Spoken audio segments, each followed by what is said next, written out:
A very good morning, and I wish you a warm New Year greetings from my side. Stay healthy. Yeah, I'm not audible. Okay, let me check the sound system.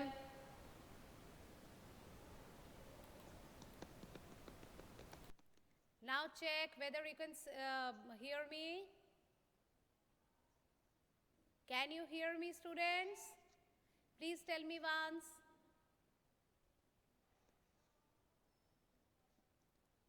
Can you hear me? Okay, so very warm New Year greetings from my side, and I wish that I will see you face to face in this new year, and we will make a lot of fun, and we will study together like we used to do previously. Right now also we are studying together, but right now we are not face to face. So I wish to see you all face to face very soon in this new year, and I wish that all your hopes and your ambitions will fulfill in this new year. You'll study hard, you'll stay safe and healthy. So students, without wasting much time, let's start our class in the new year. Okay? Yes. Live CID. Okay, same to you. But who is this live CID? Can I know the name, please? Okay, students. So let's start our class. हम लोग जो है झांसी की रानी पढ़ रहे थे. Page number 71 का first para तक हमने पढ़ लिया था. आई मीन फर्स्ट स्टांजा तक हमने पढ़ लिया था. लाइव सीआईडी जी अपना नाम बताइए, नहीं तो हम लाइव सीआईडी लिख के ही आपका प्रेजेंट दे देंगे, फिर पता नहीं चलेगा हमको. लगता है किसी का माइक्रोफोन ऑन है, थोड़ा ऑफ कर लीजिए, माइक्रोफोन को ऑफ कर लीजिए. ठीक है. लाइव सीआईडी जी अपना नाम बताइए प्लीज, और कृपया अपना नाम चेंज कर लीजिए. ठीक है, nothing to be sorry, but नाम तो बताइए. नाम क्या है आपका? अपना नाम सही से लिखिए. This is your school group. Okay, jokes apart, अपने नाम को ठीक कर लीजिए और अपना नाम बताइए मुझे, आप कौन हैं. तब तक मैं पढ़ाना स्टार्ट करती हूँ आप लोगों को. ठीक है. अनन्या, अनन्या बेटा अपना नाम सही से लिखिए. ये सब नहीं होता है, ये आपके स्कूल का ग्रुप है, इसके बेसिस पर हम आपका अटेंडेंस देखते हैं, आप किस प्रकार से आंसर देते हैं वो देखते हैं. तो यहाँ ऐसे नाम मत लिखिए, अपना पूरा नाम अच्छे से लिखिए. ठीक है ना, ऐसे नहीं लिखते हैं. चलिए. तो उदित हुआ सौभाग्य, मुदित महलों में उजियाली छाई, किंतु कालगति चुपके चुपके काली घटा घेर लाई. तीर चलाने वाले कर में उसे चूड़ियां कब भाई, रानी विधवा हुई हाय, विधि को भी नहीं दया आई. निसंतान मरे राजा जी, रानी शोक समानी थी, बूंदेले हर बोलों के मुंह हमने सुनी कहानी थी, खूब लड़ी मर्दानी वह तो झांसी वाली रानी थी. तो क्या हुआ कि उदित हुआ सौभाग्य, जहां सौभाग्य उदित हुआ, जहां सौभाग्य आया, मुदित महलों की उजे. हाँ ठीक है तनाज, वेरी गुड मॉर्निंग. कोई बात नहीं, मैंने अभी स्टार्ट किया है. तो मुदित महलों में क्या हुआ कि उजियाली छाई, मतलब सारे महलों में जो है, जो मुदित थे, मतलब जो बुझे हुए थे, रानी के आने से एकदम महल सब दमकने लगे. बहुत सुंदर सा परिवेश हो गया है, बिल्कुल बहुत अच्छा लग रहा है. जैसे लग रहा है कि खुशियाँ जो है चारों ओर से टपक रही हैं.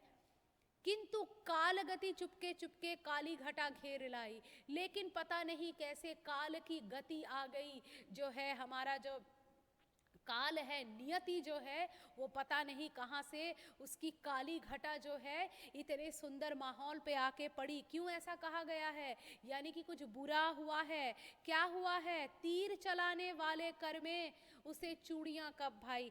शादी के बाद रानी ने हाथ में जो चूड़ियां डाली थी, उनके कलाइयों में चूड़ियां कैसे भाएंगी? कर यानी हाथ, तीर चलाने वाले कर यानी हाथों में, उसको क्या चूड़ियां ज्यादा देर पहनने को मिलती? नहीं मिली. उसको तीर चलाने वाले हाथ थे तो वो तीर चलाने वाले हाथ ही रह गए, चूड़ियों वाले हाथ ज़्यादा दिन नहीं रहे। क्यों ऐसा हुआ? क्योंकि रानी विधवा हुई, यानी कि महाराज की मृत्यु हो गई और रानी विधवा हो गई।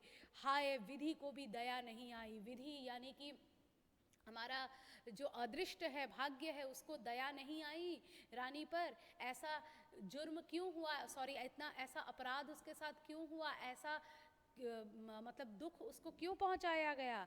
राजा तो निसंतान ही मर गए, राजा की कोई वारिस नहीं हुई, उनकी कोई संतान ही नहीं हुई, उससे पहले ही राजा की मृत्यु हो गई। रानी को बहुत शोक हुआ। ठीक है, फिर बुंदेले हरबोलो ने ऐसी कहानी बताई थी। आगे, बुझा दीप झांसी का तब डलहौजी मन में हर्षाया, राज्य हड़प करने का उसने यह अच्छा अवसर पाया। फौरन फौजे भेज दुर्ग पर अपना झंडा फहराया, लावारिस का वारिस बनकर ब्रिटिश राज्य झांसी आया। अश्रुपूर्ण रानी ने देखा झांसी हुई वीरानी थी, बुंदेले हरबोलो के मुंह हमने सुनी कहानी थी, खूब लड़ी मर्दानी वह तो झांसी वाली रानी थी। लॉर्ड डलहौजी, किसने किसकी बात कही गई है? डलहौजी, ये डलहौजी कोई जगह नहीं है, ये लॉर्ड डलहौजी जो थे तब के वाइस रॉय, उनको लगा कि अरे वाह, ये तो झांसी का दीप बुझ गया, यानी झांसी में तो कोई वारिस नहीं रहा, अब तो इंडियन लोग अपना झंडा वहाँ नहीं फहरा पाएंगे, तो हम जाके जो है इनके राज्य को अपने राज्य में मिला लेंगे, अंग्रेजी शासन के अंडर अधीन जो है हम इसको कर लेंगे। किसको कर लेंगे? झांसी को। हम लोग जो है झांसी को जो है अंग्रेजी राज्य में मिला लेंगे। इसलिए उन्होंने क्या किया, उन्होंने अपने फ़ौरन अपनी जो है फ़ौज लेकर वे वहाँ पे झांसी के दुर्ग में, झांसी के किले में पहुँचे, दुर्ग यानी किला, और उन्होंने अपना झंडा फहरा लिया कि अब तो झांसी हमारा हुआ, रानी वानी कुछ नहीं है, राजा नहीं रहे, राजा की कोई पुत्र संतान नहीं रही, तो इसका मतलब ये राज्य हमारा है। और लावारिस राज्य को जो है ब्रिटिश राज्य ने बोला इसका तो कोई वारिस नहीं है, लावारिस मतलब जिसका कोई वारिस नहीं है, तो ये तो हमारा ही हो गया है।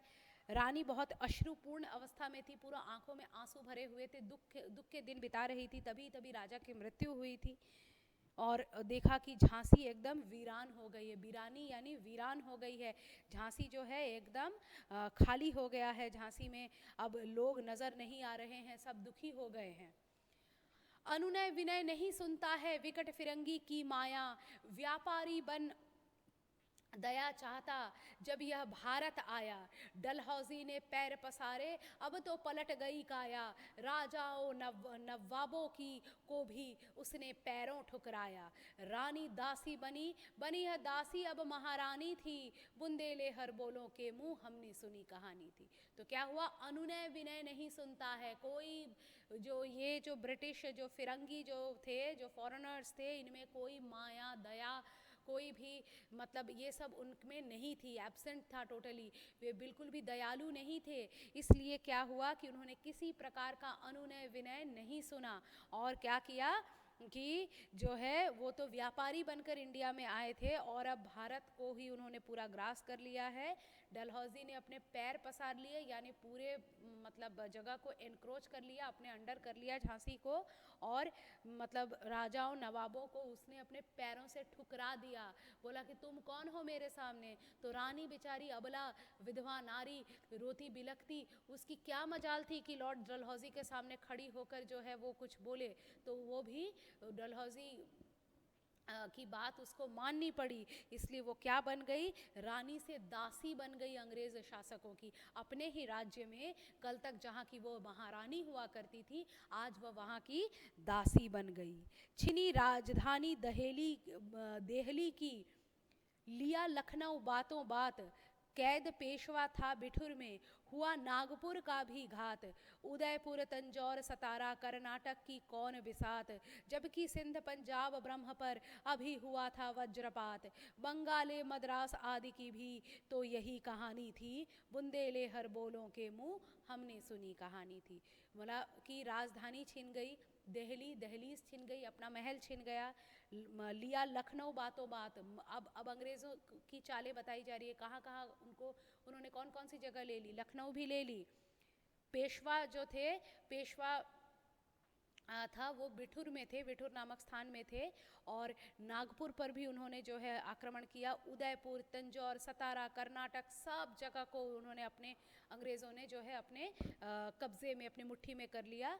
जबकि सिंध पंजाब ब्रह्म पर अभी हुआ था वज्र निपात, और कुछ दिन पहले ही सिंध पंजाब ब्रह्म पर भी बहुत आक्रमण हुआ था। बंगाल, मद्रास आदि की भी यही कहानी थी। मतलब ये केवल झांसी की ही कहानी नहीं थी। अंग्रेज़ तब अपने फुल फॉर्म में, पूरे फोर्स में थे, और अंग्रेज़ जो थे धीरे धीरे धीरे धीरे पूरे भारतवर्ष को अपने कब्ज़े में कर रहे थे। तो उसी सिलसिले में जो है उस वक्त उन्होंने जो है झांसी और इन सब जो मेंशन्ड इलाके हैं इनको अपने अंडर कर लिया था। ये हिस्ट्री वाली बातें हैं, आप लोग समझ रहे होंगे, आप लोगों ने पढ़ी होंगी।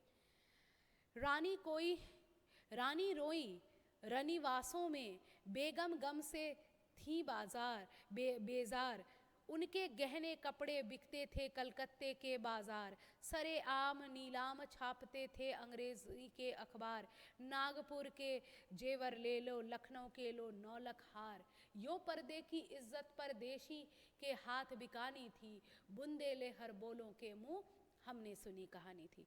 बोले कि रानियां जो है अब अपने रानीवासों में, केवल ये झांसी की तो कहानी नहीं है, इतने सारे जगहों की कहानी है। हर जगह की रानियां जो है अपने रानीवासों में रो रही है, बिलख रही है।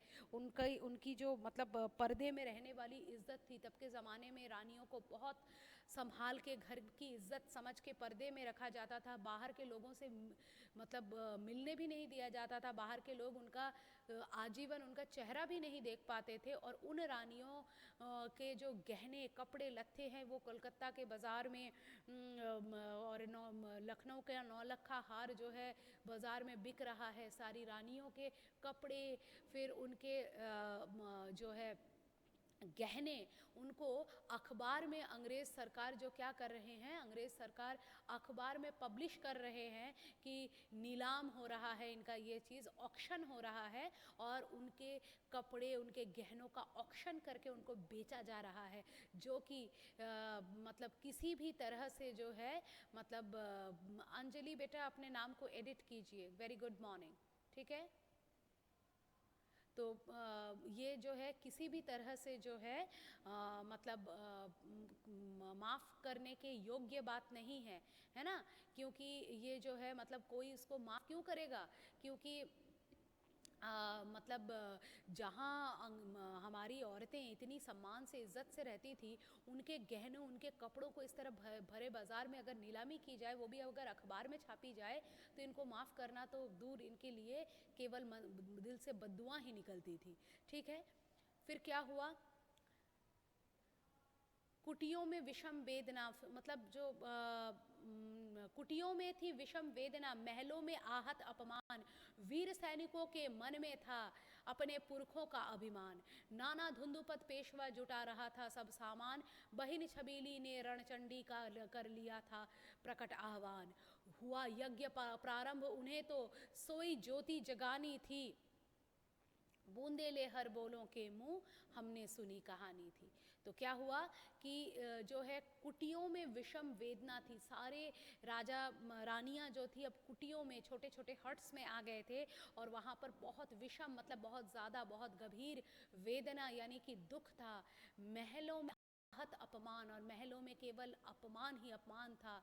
वीर सैनिकों के मन में था अपने पुरखों का अभिमान, लेकिन वीर सैनिक जो हमारे देश के थे, उनके मन में अपने पुरखों यानी हमारे बुज़ुर्गों का, हमारे गए जनरेशन्स के गौरव का अभिमान अभी भी था कि हमारे जनरेशन्स ऐसे थे। आज ये अंग्रेज़ हमारे साथ इतना बुरा कर रहे हैं, इसका मतलब ये नहीं है कि हम हमेशा से ऐसे थे। कभी ना कभी हम लोग तो बहुत ही जो है अच्छे थे। हमारा जो है मतलब मान सम्मान बहुत ज़्यादा हुआ करता था, ठीक है।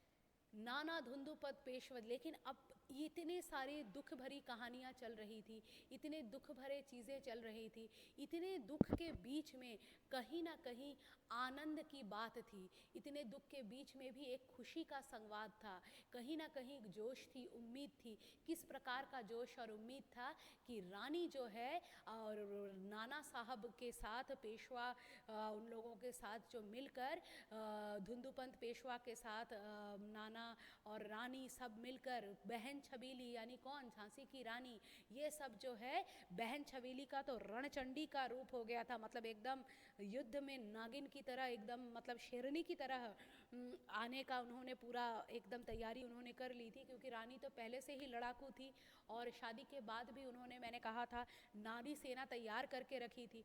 तो जैसे ही ये सब हुआ, बाकी रानियां जहाँ रो रही थी, बिलख रही थी, सभी में दुख था, वहाँ रानी ने बैठ के रोना अपने भाग्य की रेखा नहीं समझी। उन्होंने क्या किया, इन सब के साथ पेशवा धुंधुपंत पेशवा नाना साहब के साथ मिलकर जो है युद्ध के सामान जुटाने शुरू कर दिए कि हो सकता है कि आज अंग्रेज़ों ने हमको निकाल दिया है, हमारे साथ ऐसा किया है, लेकिन इसका मतलब ये नहीं है कि वो ऐसा करेंगे तो हमको ये मान लेना पड़ेगा। हम उनकी बातों को नहीं मानेंगे और हम क्या करेंगे, हम रिवोल्ट करेंगे, हम विद्रोह करेंगे और अंग्रेज़ों से अपनी खोई हुई राजधानी लड़के छीन कर वापस ले लेंगे। ठीक है, यज्ञ जैसे प्रारंभ हो गया है, जैसे लग रहा है ये कोई जनरल जो यज्ञ होता है वैसा वाला नहीं है, मन के अंदर का जोश वाली अग्नि, वो वाला यज्ञ जो जल रहा है, जैसे लग रहा है सोई ज्योति अंदर की जाग गई है। महलों ने दी आग, झोपड़ी ने ज्वाला सुलगाई थी, यह स्वतंत्रता की चिंगारी अंतरतम से आई थी। झांसी चेती, दिल्ली चेती, लखनऊ लपटे छाई थी, मेरठ कानपुर पटना में ने भारी धूम मचाई थी। जबलपुर कोल्हापुर में भी कुछ हलचल उकसानी थी, बुंदेले हर बोलों के मुंह हमने सुनी कहानी थी। बोला महलों ने आग दी, मतलब ये जो अंदर की ज्वाला थी उसमें महलों ने सहयोग दिया, झोपड़ी ने सहयोग दिया, और जैसे लग रहा था अब स्वतंत्रता की आग चिंगारी सब में भड़क गई है, अब सब अपने अधिकार के प्रति जागरूक हो गए हैं। रानी के इन प्रयासों से लोगों को लगा हाँ अंग्रेज़ हमारे भगवान नहीं है, वो हमारे मसीहा नहीं है, वो जो करेंगे हम वो मानने को बाध्य नहीं हैं, हम जो है अपने राज्य को अपने मुताबिक चला सकते हैं, भारतवर्ष हमारा देश है, क्यों बाहर से कोई आकर उस पर अपना धौंस जमाएगा, तो हमको लड़ना है। और लड़ने के लिए झांसी, दिल्ली चेती, मतलब सब में चेतना वापस आ गई, सबको पता चला कि हमको ऐसा ही करना चाहिए जैसी झांसी की रानी कर रही है। सबने उनके साथ हाथ मिलाया, जबलपुर, कोलाहल, हर जगह जो है सब जो है रेडी हो गए लड़ने के लिए। इस स्वतंत्रता महायज्ञ में कई वीरवर आए काम, नाना धुंधुपंत, तांतिया चतुर, आजिमुल्ला सरनाम, अहमद शाह मौलवी, ठाकुर कुंवर सिंह, सैनिक अभिराम, भारत के इतिहास गगन में अमर रहेंगे जिनके नाम। लेकिन आज जुर्म कहलाती उनकी जो कुर्बानी थी, बुंदेले हर बोलों के मुंह हमने सुनी कहानी थी। तो इस स्वतंत्रता के महायज्ञ में कई वीर आए जिनके नाम अभी लिए गए हैं, ये सब आए और इन्होंने मिलकर इतिहास रचने का काम किया। लेकिन दुख की बात यह है कि कोई सोचते हैं कि इन्होंने कोई जुर्म किया है। अंग्रेज़ ने हमारे इंडिया के लोगों को ऐसा समझा दिया कि जैसे ये जुर्म है, लेकिन ये कोई जुर्म नहीं था, ये जो है बिल्कुल सही कार्य कर रहे थे, ये कोई जुर्म नहीं हो रहा था, ये जो है बिल्कुल सही हो रहा था। अपने देश में अपने अधिकार के लिए लड़ना, क्या ये कोई जुर्म है? ये बिल्कुल भी जुर्म नहीं है। लेकिन अंग्रेज़ लोगों को ये समझा रहे थे कि हम ही आपके देश के जो है असली नेता हैं और हमारे विरुद्ध अगर कोई कुछ कर रहा है तो वो जुर्म है, वो पाप है, वो नहीं करना चाहिए। इनकी गाथा छोड़ चले हम झांसी के मैदानों में, जहां खड़ी है लक्ष्मीबाई मर्द बनी मर्दानों में। लेफ्टिनेंट वॉकर आ पहुंचा, आगे बढ़ा जवानों में, रानी ने तलवार खींच ली, हुआ द्वंद्व आसमानों में, असमानों में। जख्मी होकर वॉकर भागा, उसे अजब हैरानी थी, बूंदेले हर बोलों के मुंह हमने सुनी कहानी थी। अब ये सब इन्होंने जॉइंटली जो अपना फोर्स तैयार किया, ये सब करके क्या हुआ कि युद्ध का प्रारंभ हुआ। अब मर्दों के बीच में मर्दानी बनकर, मर्दों की जैसे बनकर रानी युद्ध के मैदान में डटी हुई है, लड़ रही है, और लेफ्टिनेंट वॉकर आते हैं उनसे लड़ने के लिए। जैसे लग रहा था असमानों में, मतलब अनइक्वल्स में लड़ाई हो रही है, क्योंकि कहाँ रानी की वीरता और कहाँ लेफ्टिनेंट वॉकर, उनके सामने उनकी एक ना चली और वे जख्मी होकर, इंजर्ड होकर वॉकर वहाँ से मैदान छोड़कर जो है भाग जाते हैं। और इससे क्या होता है, उनको बहुत हैरानी होती है कि ऐसा कैसे हो गया, एक रानी में इतनी हिम्मत कैसे आ गई। रानी बढ़ी कालपी आई, कर 100 मील निरंतर पार, घोड़ा थक कर गिरा भूमि पर, गया स्वर्ग तत्काल सिधार। यमुना तट पर अंग्रेजों ने फिर खाई रानी से हार, विजयी रानी आगे चली, किया ग्वालियर पर अधिकार। उसके बाद क्या हुआ कि रानी कलापी तक आई, कलापी एक जगह का नाम है, फिर वहाँ से 100 मील निरंतर पार कर कर जब वो जा रही थी तो घोड़ा जो है थक कर गिर गया। घोड़ा बेचारा इतना साथ नहीं दे पाया, वो थक कर गिर गया और गिर के मर गया, स्वर्ग सिधार गया, यानी कि उसकी मृत्यु हो गई। यमुना तट पर फिर मतलब बिना घोड़े के ही रानी ने जो है अंग्रेज़ों के साथ लड़ाई की और उनको हराया। हरा कर विजयी होकर वे ग्वालियर पर उन्होंने, रानी ने जाकर अपना अधिकार कर लिया। अंग्रेज़ों के मित्र सिंधिया ने छोड़ी राजधानी थी, और अंग्रेज़ों के मित्र सिंधिया जिनको उन्होंने ग्वालियर पर राजगद्दी पर बिठा के रखा था, वो रानी के भय से वहाँ से भाग गए थे। विजय मिली पर अंग्रेज़ों की फिर सेना घिर आई थी। अब के जनरल स्मिथ सन्मुख था, उनके मुँह की खाई थी, उसने मुँह की खाई थी। काना और मंदरा सखियाँ रानी के संग आई थी, युद्ध क्षेत्र में उन दोनों ने भारी मार मचाई थी। विजय मिली रानी को, अब अंग्रेज़ों की सेना ने फिर से रानी को घेर लिया। अब जनरल स्मिथ जो है अगुवाई कर रहे थे फौज की, उनको भी मुंह की खाई, मुंह की खाना एक मुहावरा है, मुंह की खाना मतलब हार जाना, उनको इस बार भी हारना पड़ा। किनके हाथों, काना और मंदरा नाम की रानी की जो सखियां थी, जो उनकी लेडी सेना थी, वो थी, उनके हाथों उनको मतलब जो है हारना पड़ा, और वे उन्होंने युद्ध क्षेत्र में भारी मार काट मचाई। पर पीछे ह्यूरोज आ गया, लेकिन पीछे से जो है आकर ह्यूरोज आ गया, घिरी अब रानी थी। अब पीछे से आकर, अगर एक तो घोड़ा नहीं है, ऊपर से पीछे से आकर उनको घेर कर, अगर कोई पीछे से आके वार करे कायरों की तरह, तो कुछ कर नहीं सकते, ह्यूरोज आ गया। अब उन्होंने रानी को घेर लिया, तो भी रानी मार काट कर चलती बनी सैन्य के पार, किंतु सामने आया नाला वह संकट विषम अपार। घोड़ा अड़ा, नया घोड़ा था, इतने में आ गए सवार, रानी एक शत्रु बहुतेरे होने लगे वार पर वार।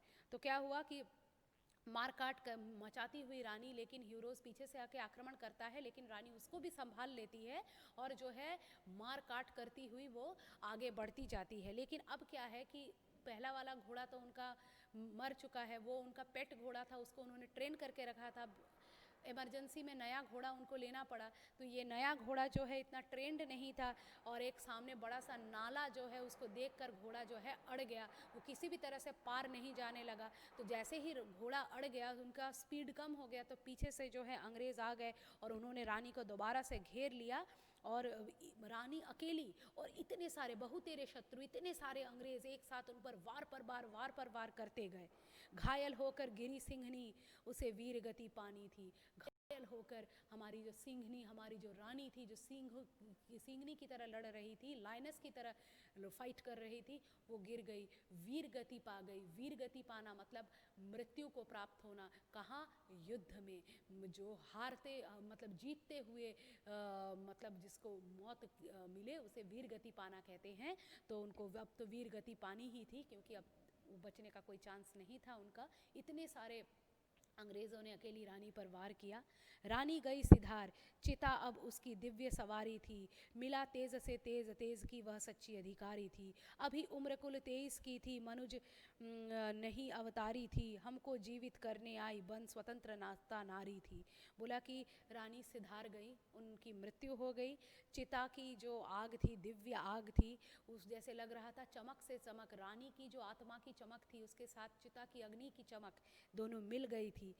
इतना सारा, इतना कुछ करके कितने साल में, केवल 23 साल, 23 इयर्स के एज में उनकी मृत्यु हो गई। ये कोई अवतारी नारी थी, जो हमारे अंदर स्वतंत्रता की आग को जिसने जगाया, जिसने हमको पहली बार बताया कि हम अंग्रेज़ों के पराधीन हो चुके हैं, उनके डिपेंडेंट हो चुके हैं, हमको इंडिपेंडेंट होना है और हम चाहें तो अकेले भी कर सकते हैं। ये जोश रानी ने हम में जगाया।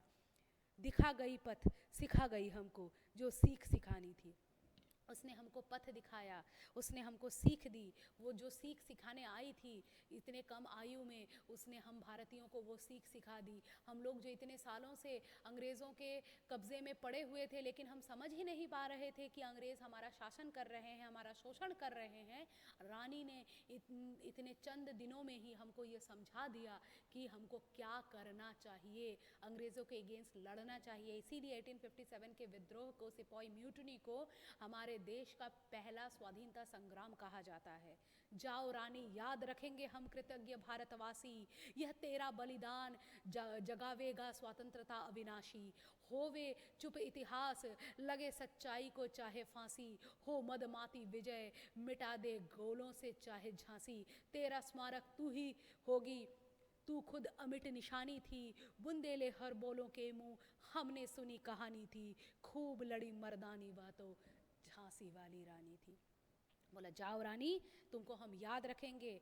कहाँ, हम कृतज्ञ भारतवासी, हम आपके कृतज्ञ हैं, हम आप से आपके आभारी हैं, हम आपको याद रखेंगे। आपका ये बलिदान ऐसे ही नहीं जाने देंगे, हम स्वतंत्रता भारत को ज़रूर दिलाएंगे। और इतिहास जो में चाहे सच्चाई को फांसी चढ़ाई जाए, लेकिन हम सच्चाई को बाहर निकाल के लाएंगे। और चाहे लोग तोप गोले चलाकर झांसी को मिटा दे, लेकिन आप जो करके गई हैं वो युगों तक नहीं मिटेगा, हमेशा सबको याद रहेगा।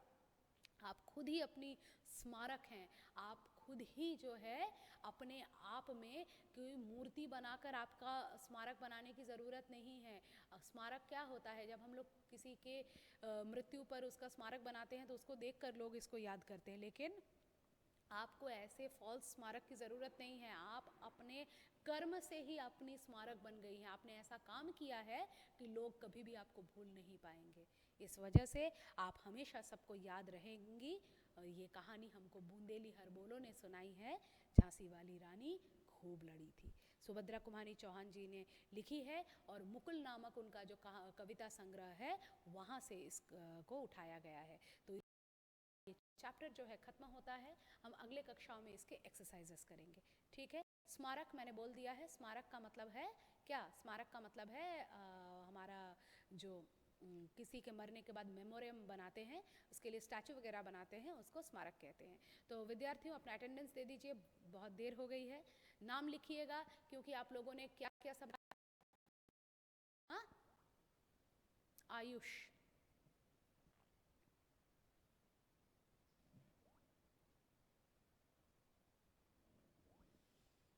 अनन्या, अच्छा, उसके बाद तनाज,